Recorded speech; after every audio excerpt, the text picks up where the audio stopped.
Being on the road 2,500 to 3,000 miles a month, we change a lot of tires. So I wanted to go over a little thing I thought that seems to be working to help me a little bit.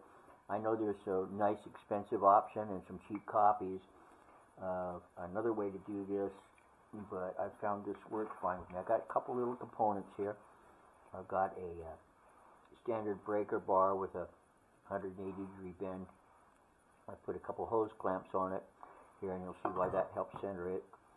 I've got a deep well socket which will fit down into my axle hole here. We're going to go ahead and put this together, slide that in, and then I've got this section of a broom handle.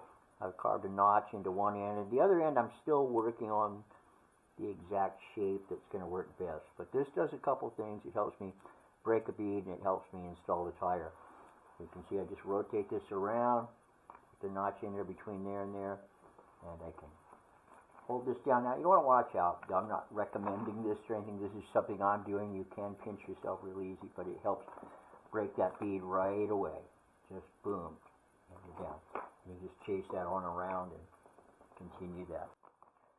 And this is what it looks like putting a really stiff-walled Tusk D-Sport on in cold weather without an ability to warm the tire up. So this is actually fairly impressive to me, and you're not in danger of pinching the tube.